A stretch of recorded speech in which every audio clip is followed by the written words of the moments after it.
Good afternoon and welcome to Profiles Homeless Entrepreneur, a space where we meet people with a lot of talent who need your help to find that perfect job that will better their lives.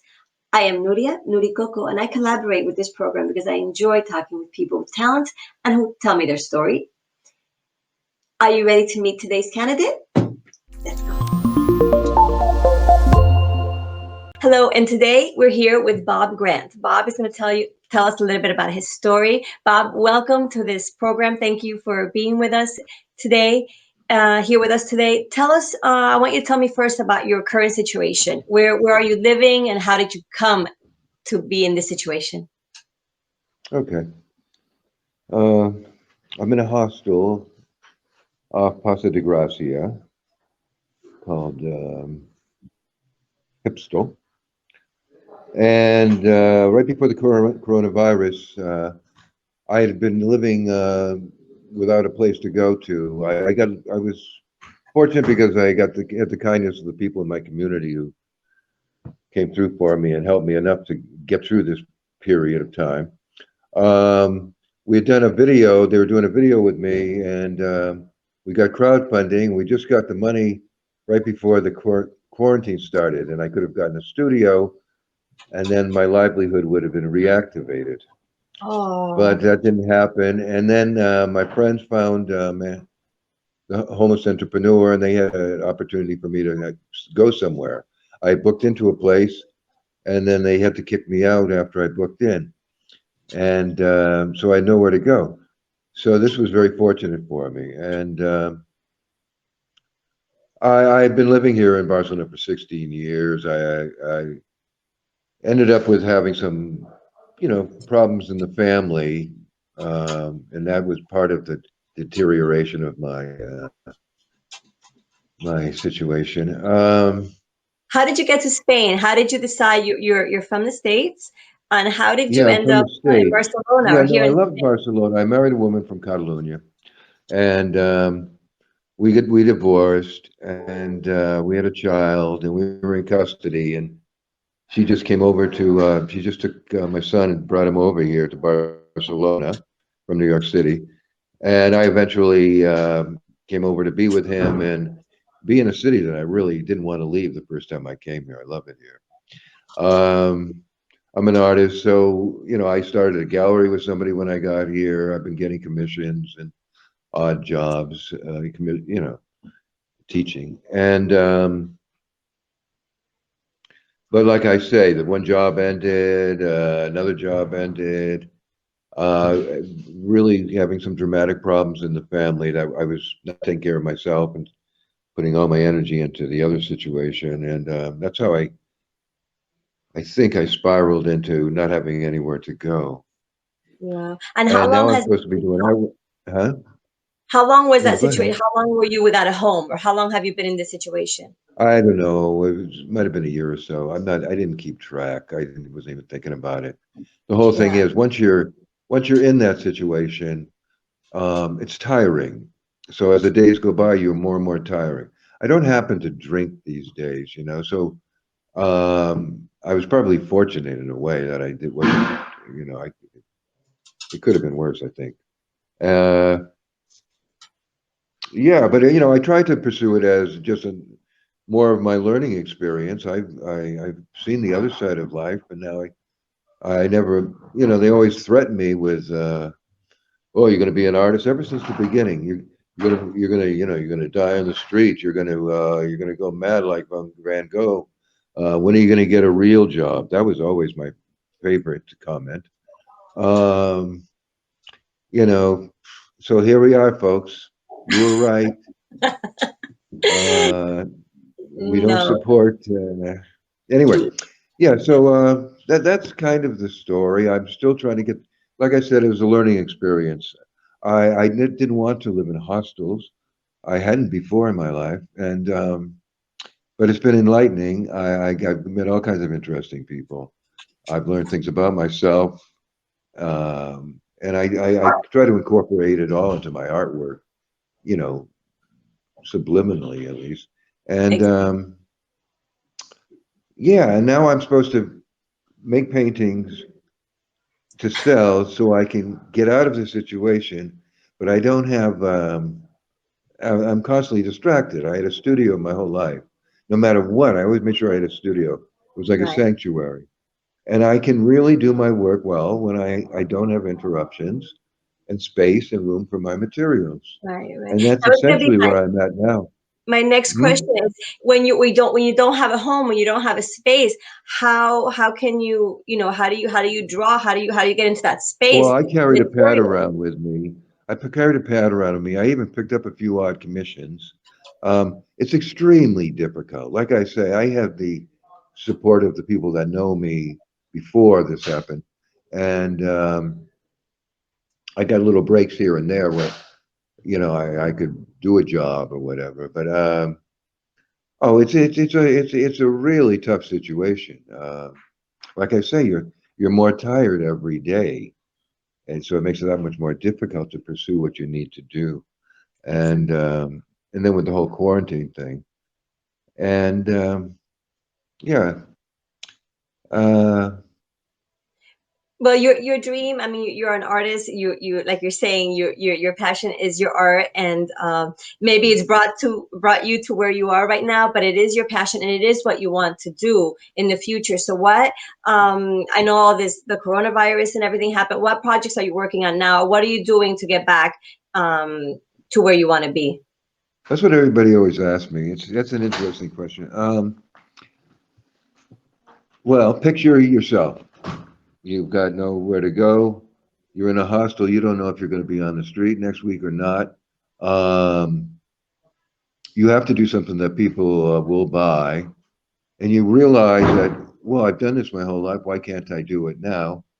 But it's kind of tiring not having your own place, even in a hostel. You don't sleep. I don't personally sleep properly. Um, I have my pad with me every day. I have my materials. I've been really searching around to try to find a studio, and I haven't found one yet. No, I write and I draw every day. I'm keeping track of all this. I'll be writing down, I just did an interview, blah, blah, blah.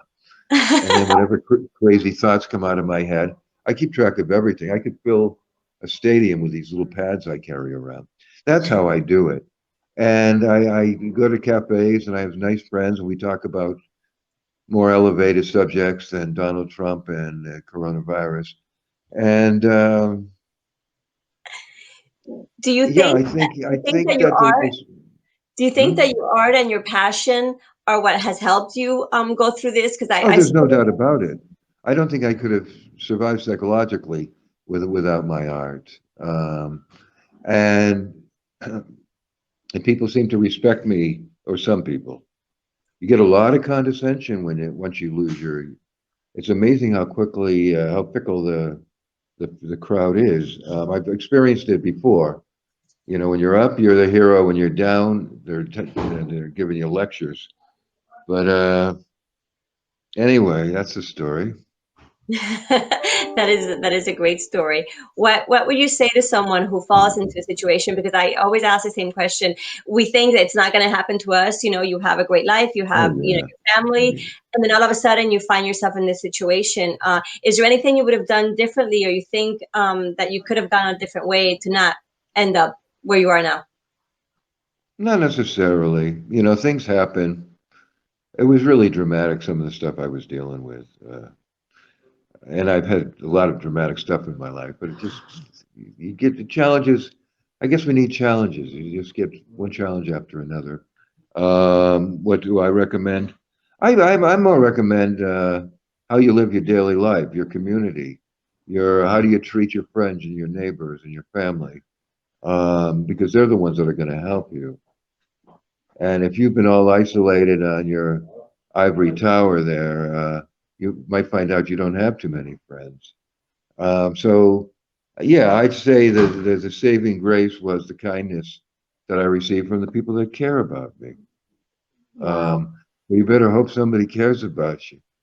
And I don't have much family left. I got my son here, and he's dealing with his things, and I'm trying to be emotionally strong for him.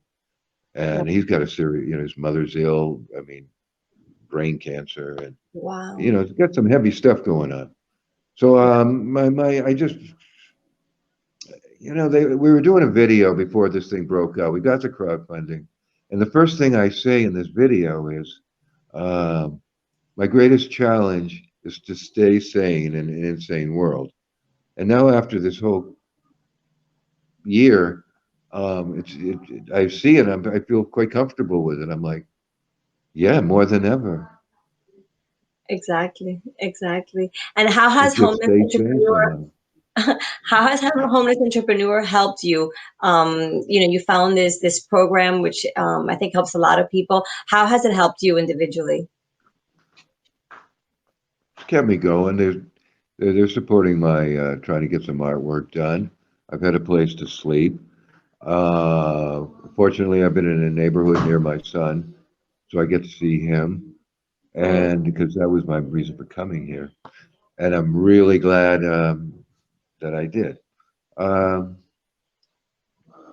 yeah, I like that. It's like what I just said. Yeah. That's great.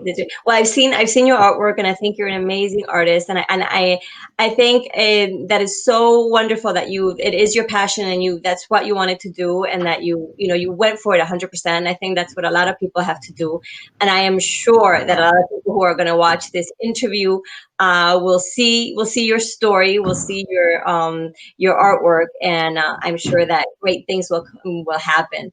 Um, it, Thank you. If I can help people persevere and follow the creative way, I feel like maybe I've accomplished something. Thank you. exactly, You exactly. don't have to end up like me. Many people don't. No, but a Many lot of don't. times, and another question I always ask is, like, would you do this all over again? Would you? And a lot of people say yes. I would go back to this situation or being homeless because it's taught Yeah. me a lot and it makes you stronger. Would, No, would I you? wouldn't. I don't want to go back to it again. I do not want to go back to it again. Personally, the experiment I hope is over. I learned a lot. Yes, I'm older now and I'm more tired. And no, I really would just want the basics of life and be able to be with my friends and family. That's all I really want. Uh, no, no, no, no, no, no, no. I wouldn't recommend it to. Well, I would recommend it. Well, you'll learn a lot. You'll learn a lot if it happens. That's all. That's great. That's great. Well, you seem really positive. I think that you're on track. I think I there was just wasn't that positive, but thank you. Yeah. like, This morning I didn't wake up feeling terribly positive, but as I speak, I realize, you life are carries very on. positive. And like I'm you said, sorry? you've had a lot of things happen to you, and you maintain and you've stayed true to who you are and what you're an artist. You Right. could have, You said, do like, I have any? Yes. You asked about regrets. No, no, no. The system that I put to the side is just about demolished. No, I don't regret, um, even in my most uncomfortable times, it wasn't even a choice. I knew what I didn't want. I wanted to be an authentic person. that's amazing because there's a lot of people out there, I think, that live a life that's not theirs or that's not their passion, and it's not who they are, but they do it just to kind of survive. And I think sometimes you're more dead, or I think you're more alive when you are true to yourself, even if you're in an uncomfortable situation like you are now. So I salute you. I think that is amazing. Very good. I think I agree with you. So I'm sure everything is going to be great. Thank you Oh yeah. so much for this conversation. I was looking forward to talking to you because I've seen so much of your artwork and seen your story. So I am very happy. Thank you for your time, and I wish you the best of luck. And anyone out there watching, please see Bob's story, look at his artwork, and let's support. Thank you. My pleasure. You have an awesome day. Oh, you beat me. I was going to say good. Awesome's better. Okay. You too. Take care. Take care. Bye bye.